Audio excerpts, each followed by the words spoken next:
Buenas tardes.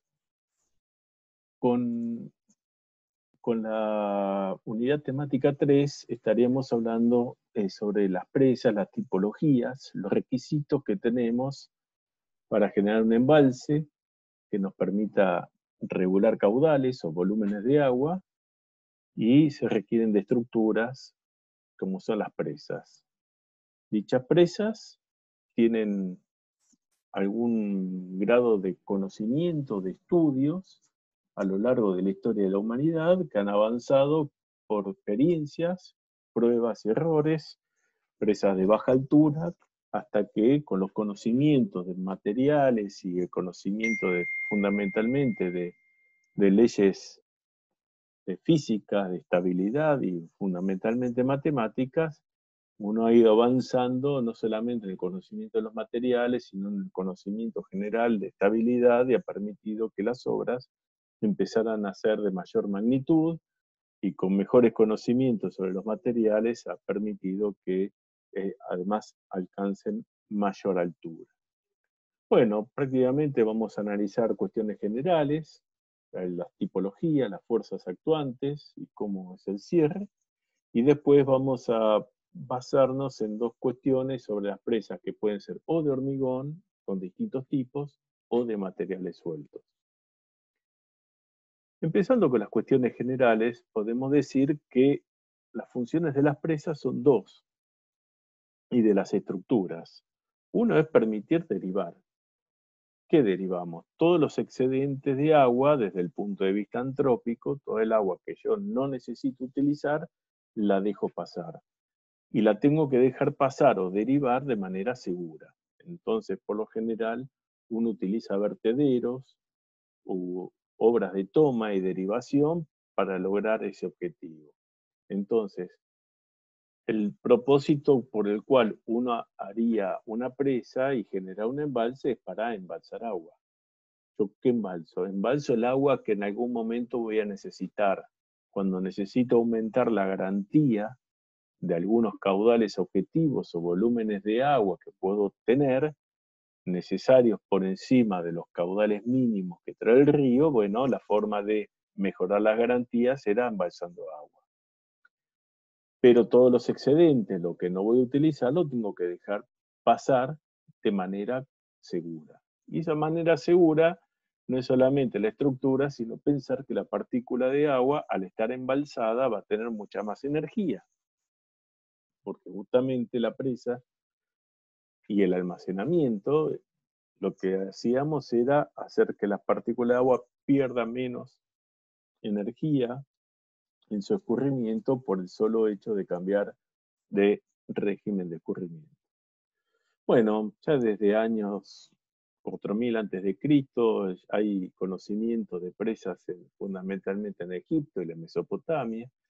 El Imperio Romano, en toda su extensión, que fue muy grande, ha utilizado acueductos, especialmente en zonas muy áridas como ha sido España, y uno encuentra los grandes sistemas de acueductos, y esto ha requerido de obras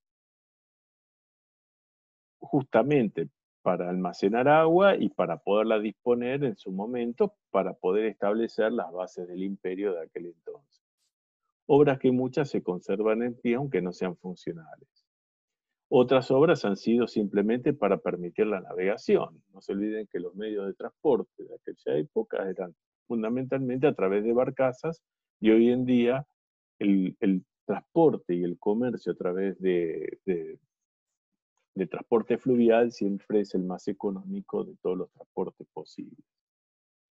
Las bases físico-matemáticas que han permitido eh, generar, desarrollar y tener obras hidráulicas empiezan con un montón de conocidos de todos ustedes, como han sido Pascal, Newton, Lagrange, Navier, se olvidan de Navier-Stokes, Torricelli, Euler, Bernoulli, Jesse, Freud, tantos otros, a partir prácticamente del año 1600.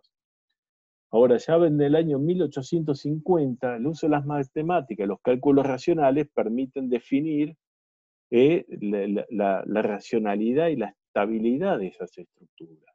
Entonces, Ya con conocimiento de estabilidad, uno empieza a tener presas modernas, aquellas que han sido diseñadas y calculadas con principios racionales. Después, con el conocimiento de materiales y las tecnologías, y con esos mismos conocimientos, permitieron que las obras sean de mayor altura.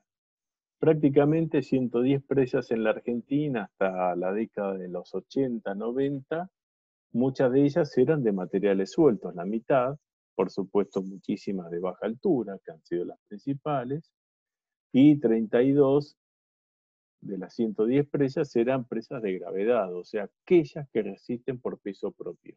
¿Mm? El peso como un momento estabilizador frente a las acciones o esfuerzos de, de hidrostática. Bueno, y hubo una explosión de obras, 64 de las 110, prácticamente algo más de la mitad, se desarrollaron, les diría, entre las décadas del 60 y del 70. ¿No? Ya el 80 algunas, ya sí está, pero prácticamente el 60 y 70 han sido las 2 décadas donde más obras se han construido, especialmente para la generación de energía hidroeléctrica. Bueno, los objetivos principales de las presas ya los habíamos mencionado. Uno era mejorar los caudales mínimos y su garantía interanual. Ya habíamos dicho que cuando teníamos necesidades de disponer de volúmenes de agua o de los caudales asociados mayores a los caudales mínimos y poder satisfacer ese déficit con una garantía del 100%, necesitábamos almacenar agua en un volumen equivalente a ese déficit o al mayor déficit. Y con eso podíamos mejorar las garantías. Requiere un cálculo hidrológico, un estudio hidrológico, hacer un balance entre los volúmenes necesarios y los volúmenes que trae el río, y de ese análisis de curvas de volúmenes acumulados podíamos determinar cuál era la capacidad máxima que le teníamos que dar al embalse. A partir de ella vendrían los excedentes que tendríamos que dejar derivar, ¿eh? Y nos daría un volumen mínimo de almacenamiento. Al intervenir sobre una cuenca, tenemos que satisfacer otras necesidades que tienen la sociedad, como es la laminación de crecida. Laminar la crecida quiere decir que es aplacar, achatar, minimizar, atenuar los picos de crecidas, que generalmente generaban desastres, destrozos, pérdidas en muchos casos totales, como ha sido cultivos, en la zona fundamentalmente del Alto Valle del Río Negro, en la zona de Chipoleti, originalmente era donde no se podían establecer las colonias, las primeras colonias, porque con las crecidas bastante comunes que tenía el río Limay y el río Neuquén, se generaban crecidas que barrían prácticamente con todas las plantaciones y todas las intervenciones que el hombre hacía en las planicies de inundación. ¿Por qué las planicies de inundación? Bueno, fundamentalmente son las zonas más fértiles, debido a los grandes transportes de sedimento que le dan fertilidad, y con las crecidas se iban depositando en esas planicies de inundación o valles de inundación. Por lo cual el ordenamiento territorial y el uso del suelo prácticamente vienen de la mano con cada obra que uno hace, con cada embalse. En la parte superior se genera un perilago, una zona de intervención entre un nivel mínimo, máximo y un máximo extraordinario, que lo veremos en algún momento en detalle.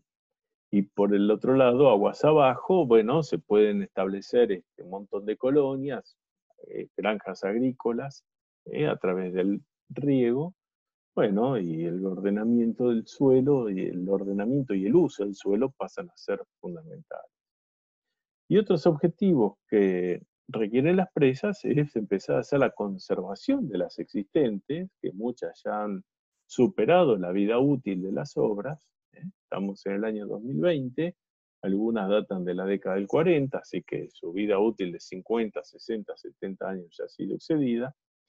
O en algún caso se ha pretendido hacer un recrecimiento, aumentar los niveles del embalse, y bueno, una estructura que había sido calculado para un determinado esfuerzo, ver la posibilidad de recrecerla en algunos metros, 2, 3, 4 metros, 6 metros, de distintas formas, y requieren garantizar la seguridad y la parte estructural de la presa. Así que hay muchísimos conocimientos, áreas de la ingeniería necesarios, ¿eh?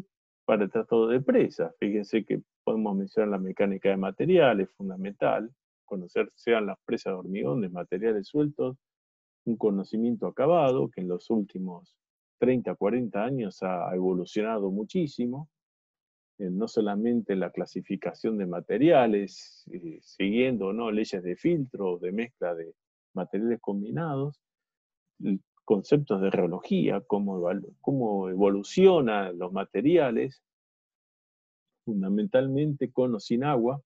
Fíjense que hay muchas rocas que estuvieron toda la vida a la intemperie, al sol, ocasionalmente mojadas por las tormentas o las precipitaciones, y de golpe van a quedar sumergidas por debajo de un nivel de un embalse, con lo cual van a empezar a tener presiones que nunca sufrieron, presiones de agua, que además el agua va a tratar de filtrarse a través de las fisuras o diaclasas, y bueno, en el caso del ciclo mojado o no de la presa, y si hay chance de congelamiento, también podrá haber problemas de meteorización, con lo cual hay que tener muchos conocimientos también de mecánica de rocas, de mecánica del suelo, especialmente por las filtraciones de agua y los tratamientos contra las filtraciones, y evitar el escurrimiento en medios permeables, ¿no?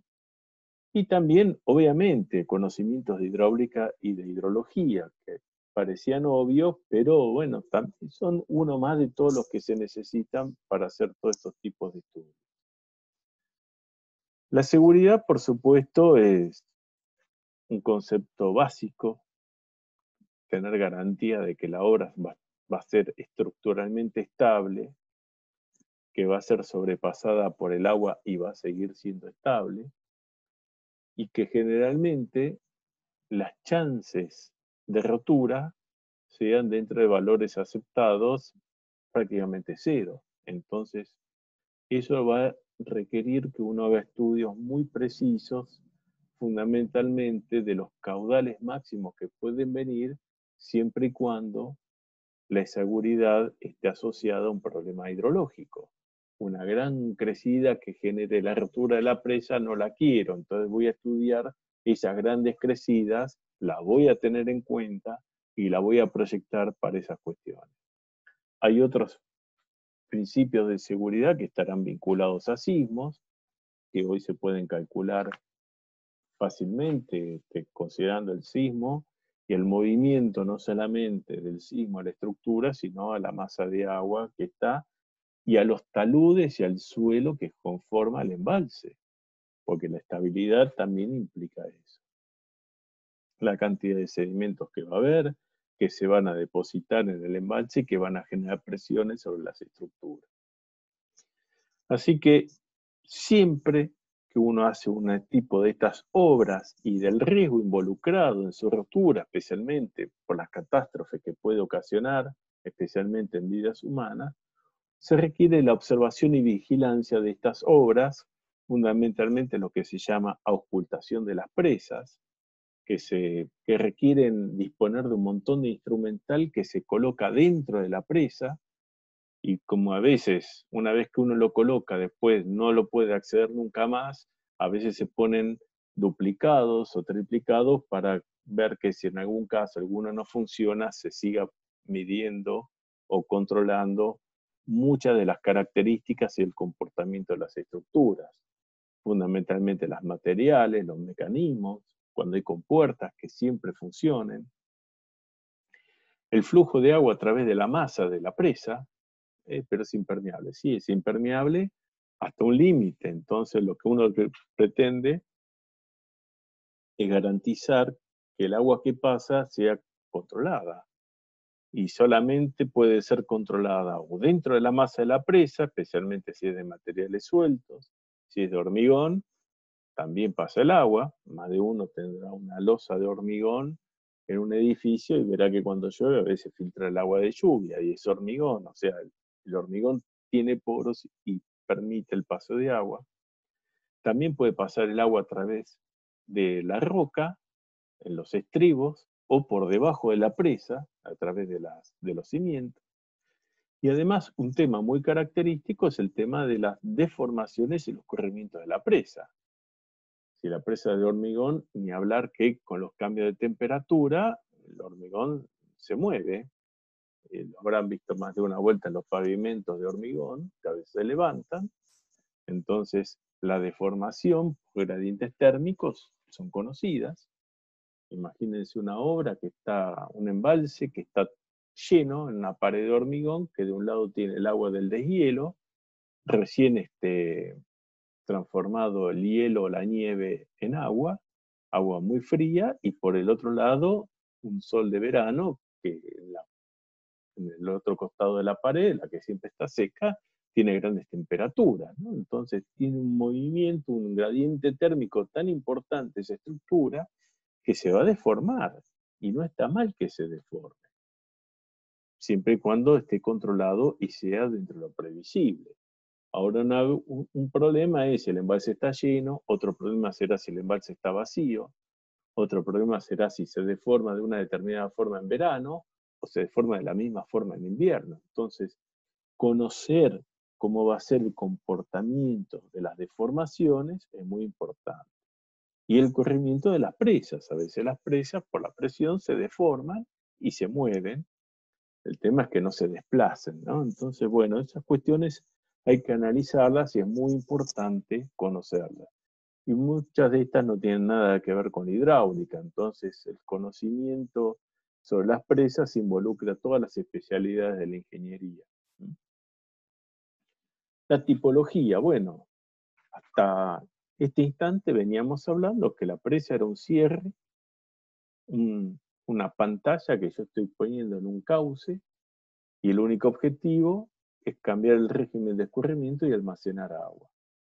Bueno, entonces habíamos dicho que tenía esa estructura dos fines simultáneos, que por un lado era derivar y por el otro lado era embalsar, ¿no? Y la presa y el embalse vienen de la mano, ¿no? Entonces uno embalsa agua porque gana energía y la manifestación de tener mayor energía es que el agua empieza a elevarse dentro del cierre que uno hace. ¿Cuánto tengo que dejar que embalse? Bueno, lo necesario para satisfacer la regulación que yo pretendo darle a ese curso de agua. Así que entre la escasez, la laminación de crecidas, uno pretende hacer una obra que sea económicamente la más baja posible, salvo que sea para generar energía donde el salto o la altura tiene un peso significativo. Las presas como estructura tienen una función mecánica, ¿no? Que es justamente que se eleve el nivel dentro del embalse, el nivel del río aumente, con lo cual hay más energía almacenada, la partícula de agua dispone de más energía. Si la voy a derivar a través de presa, después la tengo que disipar porque es una energía que nunca tuvo el curso de agua de ese monto, de ese valor. ¿Eh?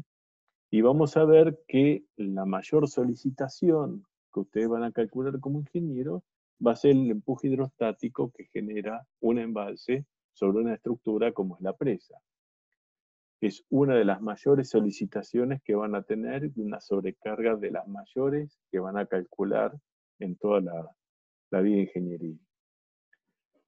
Ese agua, bueno, es la que genera el empuje sobre la estructura, además se mete dentro de los intersticios, genera una red de corriente a través de un medio que debiera ser impermeable, pero es permeable, y lo que uno necesita es garantizar que esos caudales que pasan a través de la presa estén dentro de los límites estipulados. Bueno, ahora para cumplir los fines que estaban previstos, que eran deseados, yo hago una presa con un determinado objetivo, es necesario disponer de tomas. Entonces la toma me va a permitir captar el agua por un lado de la presa, donde está el embalse, y distribuirlo hacia aguas abajo, hacia el otro lado donde la necesito. Entonces muchas veces el nivel que le voy a dar a la presa está vinculado también a la zona a la que voy a abastecer, pretendiendo que lo haga por gravedad. No voy a hacer una presa para usar un sistema de bombeo. Entonces las tomas son las que van a captar el agua que yo tengo almacenada con un propósito específico, o el objeto del embalse.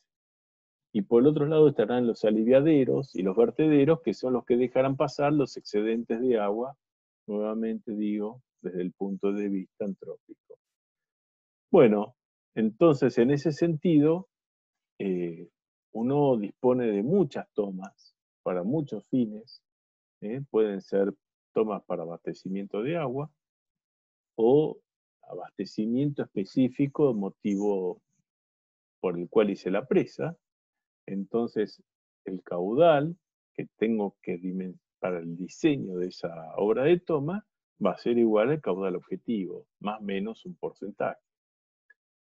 Entonces, en estos casos, los diseños de muchas tomas, de muchas captaciones, se hacen en base al caudal objetivo.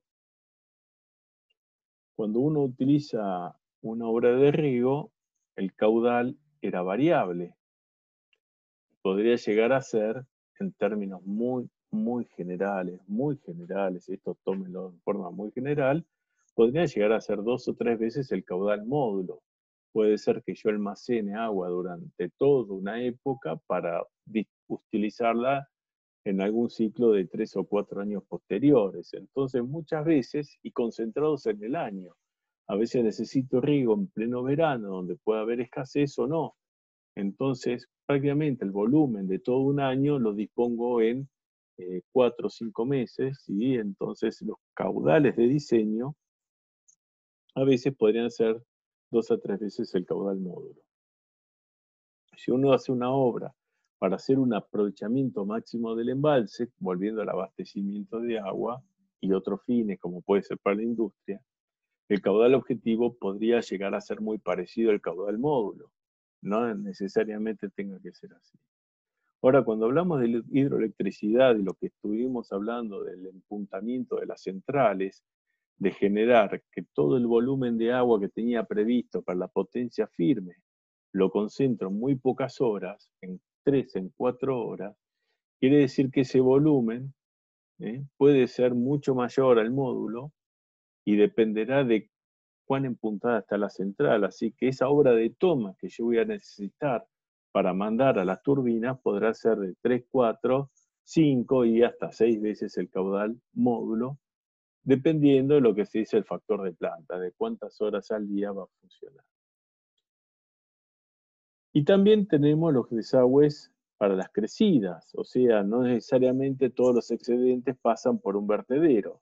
Bueno, el vertedero también es una toma superficial que deriva los excedentes a través de su umbral del vertedero, pero puede haber descargadores de fondo que a veces se utilizan para vaciar el nivel del embalse, porque el vertedero solamente dejaría pasar el agua por encima de ese nivel, pero siempre estaría lleno el embalse. Pero a veces cuando hay que hacer reparaciones o mantenimientos, o por algún motivo específico hay que bajar el nivel del embalse, por ejemplo, cuando se sabe que va a llegar una gran crecida, entonces uno lo que hace es bajar el nivel del embalse para permitir que la crecida se aloje, o simplemente descender el nivel del embalse con el fin de hacer un mantenimiento. Entonces, yo necesito vaciarlo por debajo incluso de los niveles mínimos en algunos casos. Y para eso es necesario disponer de descargas, y muchas veces se llaman descargadores profundos, y algunas presas tienen descargadores de media altura. Bueno, entonces, nuevamente, como valores demasiado generales, los aliviaderos de superficie, lo que son los vertederos, se pueden calcular con valores de entre 25 y 50 veces el caudal módulo. No dirá, epa, ¿cuánto parece? Pero bueno, son aquellos que me permiten garantizar que si viene una gran crecida, una gran avenida, como van a encontrar en mucha bibliografía, el término avenida, bueno, le demos la seguridad de que la presa no se va a caer. Entonces, muchas veces esos vertederos se dimensionan y se calculan para lo que se define como una crecida decamilenaria, aquella que estadísticamente tendría chances de venir una vez cada 10.000 años. Si ustedes hacen la cuenta con la ecuación del riesgo, para una vida útil de 50 años, le va a dar que es un valor de asumir un riesgo mucho menor a 0,001, o mucho menor al 1 por 10.000, pero que no es cero. Entonces, esa chance genera determinar cuál sería la crecida decamilenaria. En algunos ríos estas ecuaciones andan muy bien. Por ejemplo, para el río Neuquén, con el que he trabajado bastante, fíjense que el módulo eran 300 metros cúbicos por segundo, quiere decir que 50 por 300 estaríamos hablando de 15.000. Bueno, los distintos estudios, en la década del 70 daba 17.500, después fue de 13.500, pero estamos en ese rango de valores. Es decir, que cuando uno tiene alguna idea de cuál es el módulo, el caudal módulo de un río, uno ya puede empezar a pensar de qué tamaño son las obras. Y con estos valores, muy generalistas, por supuesto, uno puede empezar a tener en la cabeza la magnitud de las obras que son requisitos fundamentales para poder hacer un embalse. Y los descargadores de fondo a veces pueden ir de 5 a 15 veces el caudal módulo dependiendo de las necesidades del vaciado, de qué tan rápido tenga que ser el vaciado, pensando que si tengo crecidas sistemáticas todos los años, yo tengo que vaciar el embalse, repararlo y permitir que se llene. Entonces, muchas veces las tareas, el vaciado de un embalse puede llevar varios meses. Entonces, si yo no hago unas obras suficientemente grandes, después no voy a tener tiempo para repararlas porque va a venir la crecida siguiente y lo va a volver a llenar. Así que eh, las definiciones de estos valores, más allá de que sean al simple efecto de que tengan un número en la cabeza, muchas veces responden a necesidades de bajar niveles, el tiempo de vaciado, el tiempo de llenado, el tiempo de reparaciones, los riesgos que se pueden presentar. Hago una obra de hormigón y prácticamente voy a pensar que el mantenimiento va a ser muy bajo. Hago una presa de materiales sueltos, voy a pensar que voy a necesitar mucho más mantenimiento. Entonces, en virtud de los trabajos que uno va a establecer a lo largo de la vida útil de la obra, de la presa, es que se determinan estas capacidades de las obras de toma.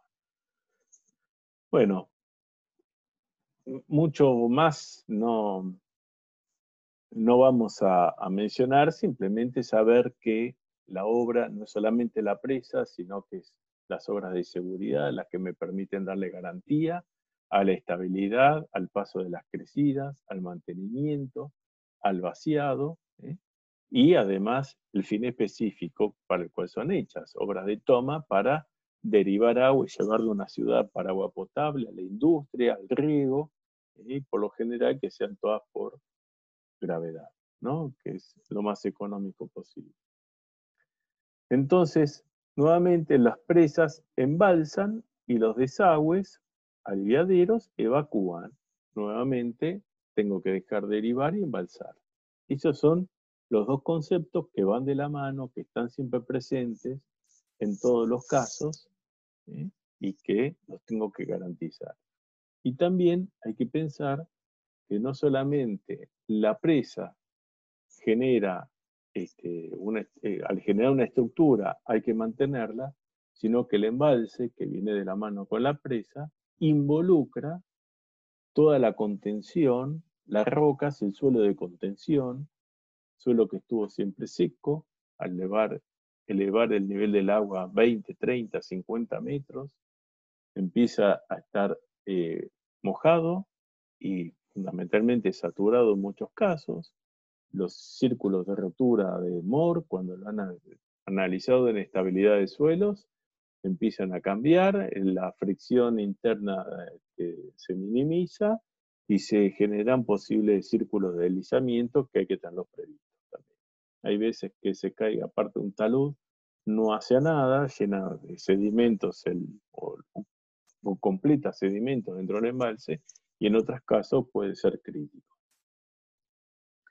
Bueno, dentro de estas funciones entonces, que eran resistir y evacuar, ¿eh? Tenemos que empezar a analizar fundamentalmente las condiciones del terreno, dónde lo vamos a fundar.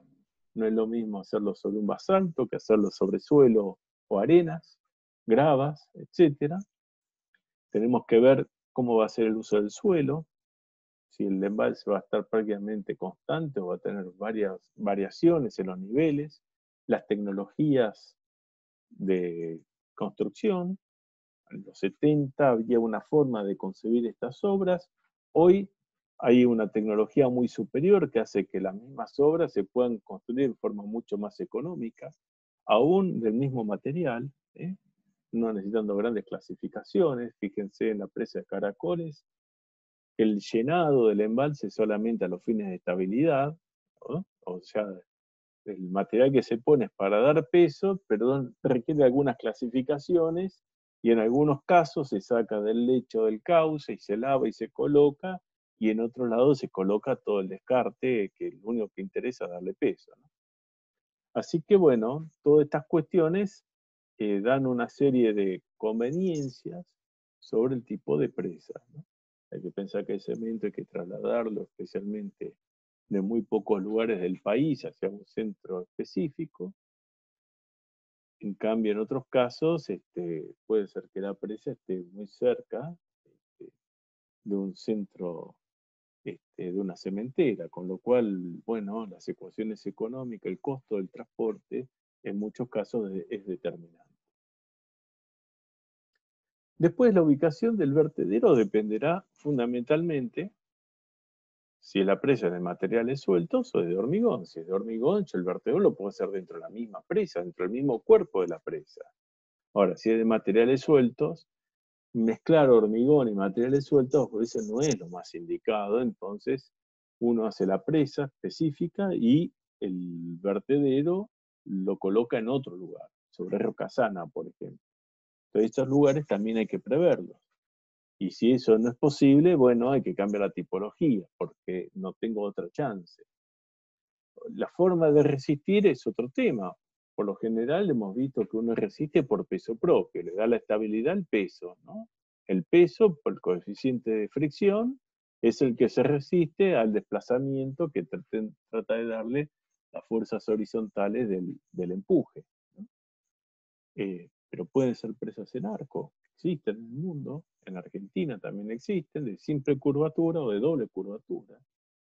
Y también tenemos que analizar el material empleado, ya sea materiales sueltos, hormigones con macizos, o masivos, hormigón compactado de rodillo, o materiales sueltos con núcleo de arcillas para que le dé la impermeabilidad, o materiales sueltos con la cara de hormigón para darle impermeabilidad. Bueno, las combinaciones, las épocas de la vida, del conocimiento de los materiales, de las tecnologías y de las empresas con capacidad de construir estas obras, el conocimiento que tiene la experiencia de cada una puede hacer que el resultado sea mejor uno que otro, eh, o por economía, que es por lo general, o por las tecnologías y la disponibilidad de equipos para construir. Quiere decir que en cuanto a la tipología, no es simplemente decir tengo una fundación que resiste, ¿eh? Sino es un gran condicionante. Si tengo que aumentar la base para bajar las presiones sobre el suelo, o las puedo concentrar, y fundamentalmente el conocimiento que se tenga del material. Así que no siempre la tipología responde a un proyecto, sino a unas consecuencias del entorno. Bueno, acá tenemos dos imágenes de presas de hormigón. Una es lineal, la que tenemos a la derecha es una presa lineal, se ve en la parte central un vertedero. Fíjense que tiene 3 ventanas, digamos, en la parte superior por donde pasa el agua, y hacia los 2 costados el muro es más alto, y por encima pasa por lo general un camino. Generalmente todas estas obras que vinculan una margen con la otra de un río, eh, se les coloca una ruta encima, y el vertedero tiene una determinada longitud, la longitud del vertedero por la que va a pasar la crecida máxima, lo que yo permito pasar hacia aguas abajo, y en ese caso, bueno, es un vertedero que tiene unos muros para que el agua no se vaya para los costados, quede encauzado, y se ve varias tomas o que pasa el agua según la altura, que son las que se denominan tomas de media altura.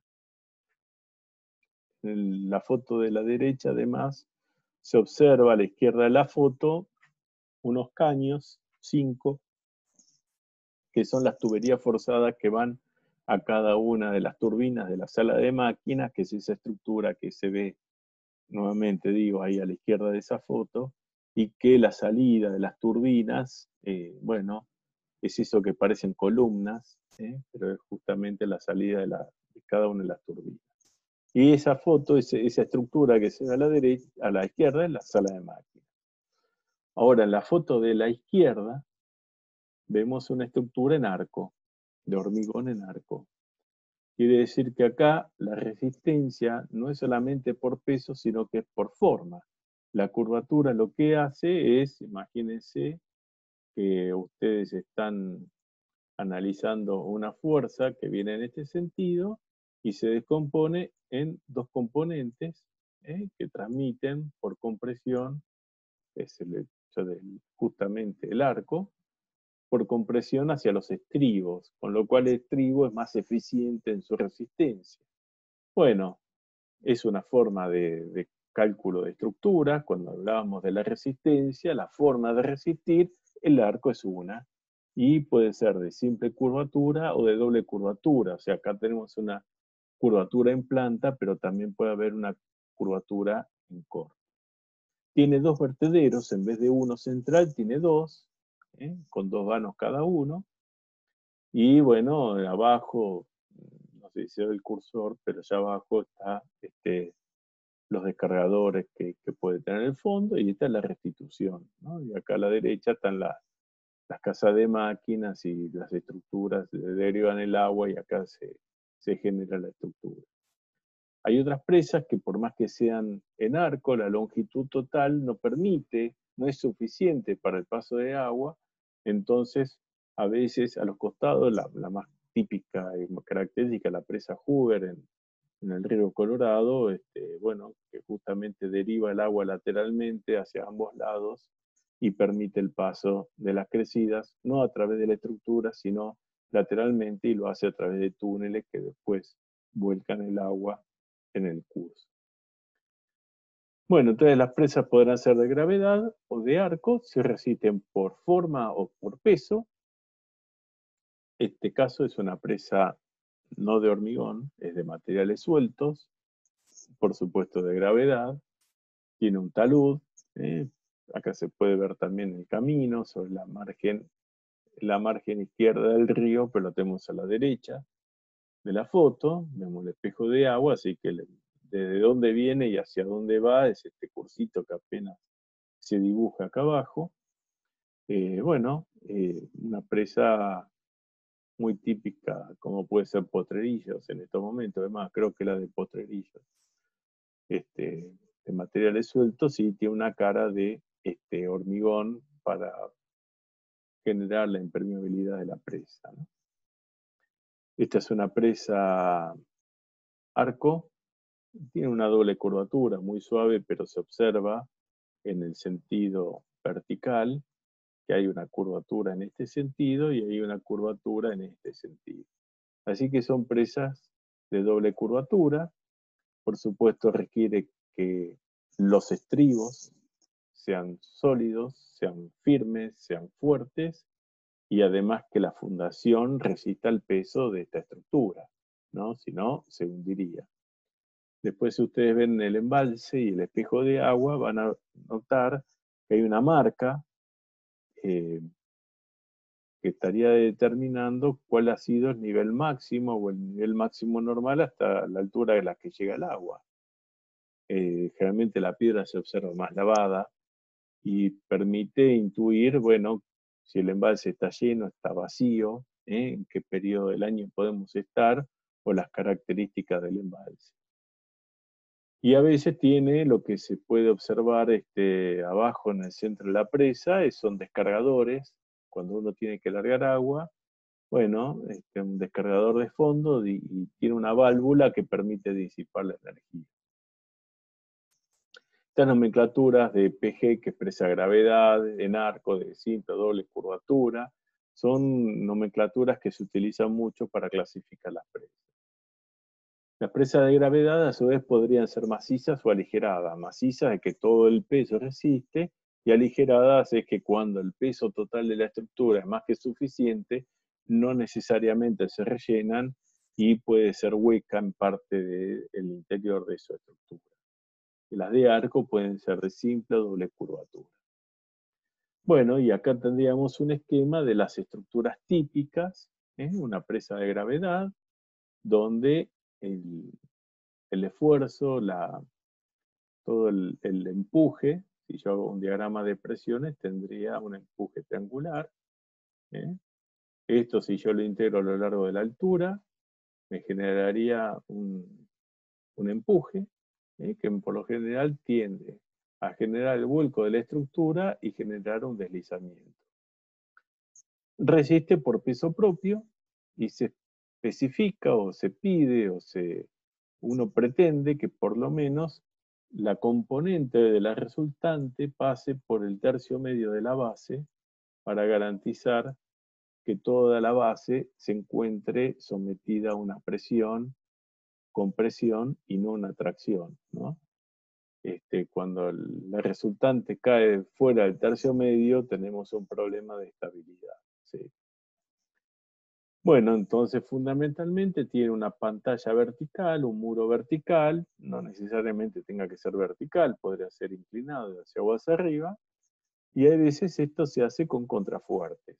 Cumple el mismo sentido, es la misma estructura, la parte resistente es la pared vertical, nada más que en vez de estar sometida a toda una masa, está concentrada en algunos contrafrentes, estructuras muy típicas de muchas construcciones antiguas y modernas también, se hace de columnas y de sostén, ¿no? Entonces, bueno, la cara es de por sí una estructura que resiste y descansa o se apoya en estos contrafuertes. Acá eso, contrafuerte es del ancho total, digamos, ¿no? Después podría ser por un arco de doble curvatura, donde el empuje del agua evita que vuelque para atrás, fíjense que tiene un vuelco hacia atrás, y las de materiales sueltos en particular, las anteriores, las que se hacían hasta la década del 70, con un núcleo impermeable que pasa por debajo de la base,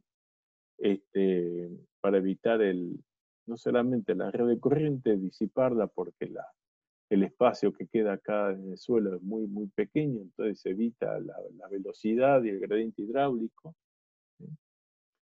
Y esto se hacía con una selección de tamaños y diámetros de material de acuerdo a las leyes de filtro. Hoy se utilizan otro tipo de materiales, otro tipo de estructuras, otro tipo de drenes, y la impermeabilidad se lo damos con una cara impermeable, la cara agua hacia arriba, que por lo general, como es la presa de Caracoles, es una losa de hormigón, de 30 a 60 centímetros de espesor. Bueno, y podíamos decir que lo podía hacer o de hormigón, entonces, o materiales sueltos, y siempre lo que tenemos que buscar es minimizar la permeabilidad. O sea, de por sí el hormigón es de baja permeabilidad, pero no es impermeable. Y a los de materiales sueltos, que sí son permeables, hay que darle la impermeabilidad.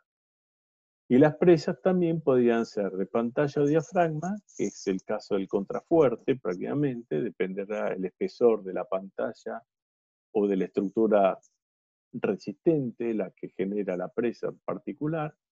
Podrán ser homogéneas o presas de material uniforme impermeable, como son las presas de hormigón compacto de rodilla, o de heterogéneas, de distintos materiales, de distintas composiciones. ¿Sí? Bueno, y estos son esquemas, como veíamos, la presa doble curvatura de hormigón, se genera el espejo de agua, y acá en particular, bueno, uno puede analizar cómo es el perilago, y el tamaño que va a estar sometido generalmente a inundaciones o periodos de secado, ¿no?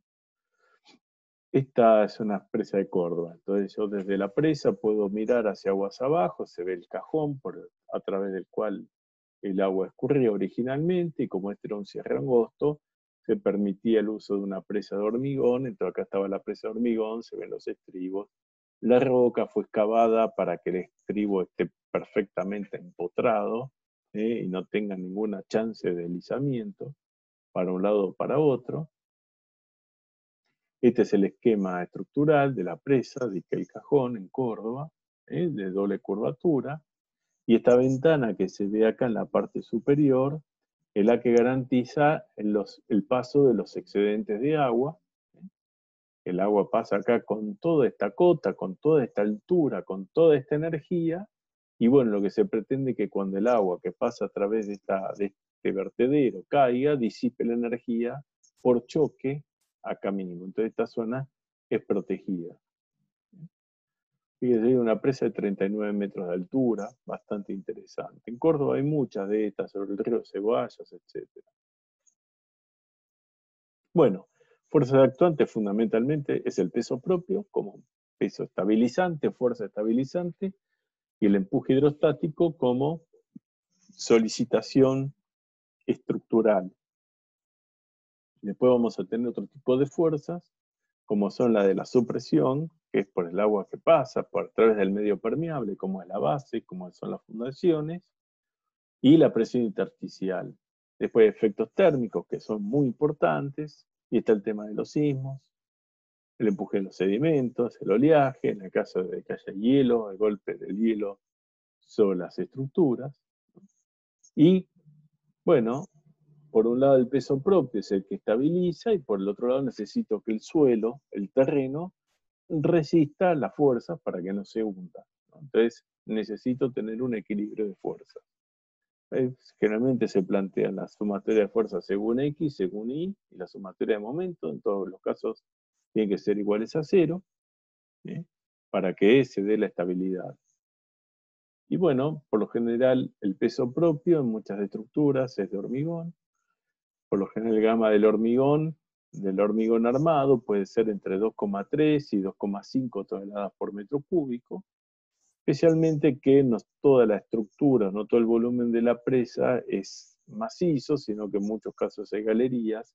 Entonces, bueno, esto incluye algún grado de seguridad al cálculo general de la estructura. Y si no, después cada uno de los pesos específicos de cada uno de los materiales que componen una estructura, en el caso de ser presa de materiales sueltos, la densidad aparente, etcétera, nos permiten determinar cuál es el peso y la solicitación debida al peso propio. El empuje hidrostático, por lo general, cuando la pared es vertical, es un diagrama triangular de la componente horizontal del empuje. Cuando el paramento puede estar inclinado, bueno, también está el peso sobre el paramento, que en algunos casos está dando estabilidad al vuelco. Por lo general, si el paramento es inclinado, ¿no?, yo puedo componer la componente horizontal del empuje, que es la que me genera el diagrama de presiones, con una fuerza que la puedo aplicar al tercio, y la componente vertical del empuje, lo que nos estaría permitiendo es, con respecto a un punto de giro tomado acá como O, el diagrama horizontal me trata de hacer un giro en este sentido, mientras que el empuje vertical trata de estabilizar. A veces, por lo general, aún las presas de hormigón armado, muchas veces al paramento vertical se le da una pequeña inclinación hacia aguas abajo para contribuir o utilizar parte del empuje vertical a favor de la estabilidad de la obra.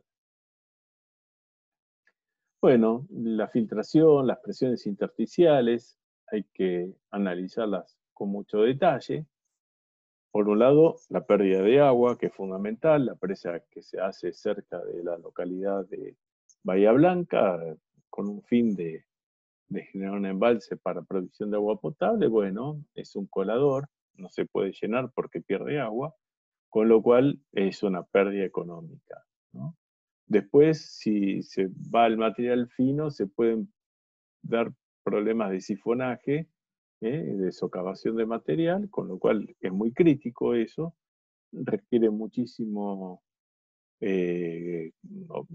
observación, mucho control, especialmente en la zona cuando las presas son de materiales sueltos, de golpe uno ve que el paramento aguas abajo hay un vergel, un oasis, donde empiezan a crecer las plantas, etcétera, porque justamente hay una filtración y es bastante notorio, especialmente en obras que no se les hace mucho mantenimiento. Y fundamentalmente porque las presiones hidrostáticas generan problemas en el mantenimiento, en la estabilidad de las presas, ¿no? Hacen el mantenimiento. Después están las velocidades de filtración, ecuación de Darcy, que es muy típico analizar que tenemos que ver la permeabilidad por el gradiente hidráulico, ¿no?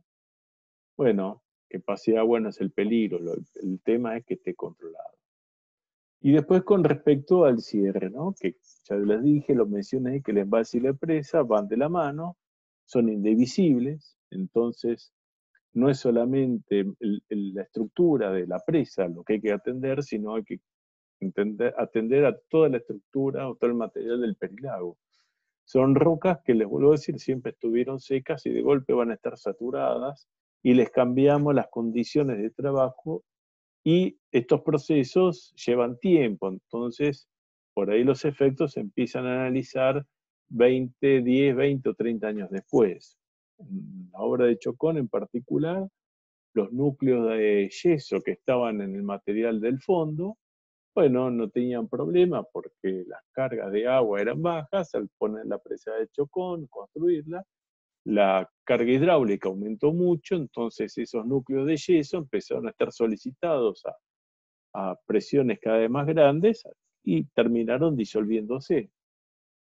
Al disolverse, quedaron huecos que con los pesos de la estructura se fueron aplastando y la consecuencia fue que la presa se movió hacia abajo. Con lo cual, bueno, hay que tener previsto no la remoción del yeso cuando uno lo detecta, sino saber cómo uno lo va a atender cuando con el paso del tiempo empiecen a formarse huecos, ¿no? Entonces, bueno, el conocimiento que les decía, no solamente el material, sino de cómo va a cambiar en el tiempo por los cambios de las condiciones de las fuerzas actuantes, en este caso la presión sobre compuestos del suelo. Bueno, prácticamente son las condiciones básicas y después hay que analizar los estribos y los cimientos. Van a ver en la presa de Caracoles, que la presa es de enrocado o de materiales sueltos con una cara de hormigón, CFRD por sus siglas en inglés, y contra los estribos y abajo va un plinto es una estructura de hormigón, y que menciona que se hicieron perforaciones hasta de 60 metros de profundidad para después inyectar hormigón, un mortero de hormigón sobre todo, a gran presión para disminuir la permeabilidad del suelo y hacerlo impermeable. O sea, es muy necesario determinar que el estribo, si va a resistir por forma, por ejemplo, una presa de doble curvatura, sea sano, que sea estable, que pueda resistir y además disminuir la permeabilidad. A veces la misma fuerza que ejerce la presa presiona y puede achicar espacios, pero a veces se requieren de otras soluciones. Bueno, todo lo que hemos dicho de alguna forma lo hemos estado haciendo y por lo general se hacen impermeabilizaciones. Cuando el suelo es aluvional, entonces o tengo que hacer grandes profundidades para ir hasta la roca y fundar la presa, o la apoyo directamente sobre el aluvión, y la única forma de hacer eso es que las presiones sean bajas, y para tener presiones bajas tengo que tener bases muy grandes, entonces son presas de materiales sueltos, con taludes muy tendidos, que si bien tengo mucho peso, tengo mucha superficie de apoyo, entonces las presiones son bajas. Para evitar la filtración, muchas veces hace un muro colado de hormigón que llega hasta la roca sana.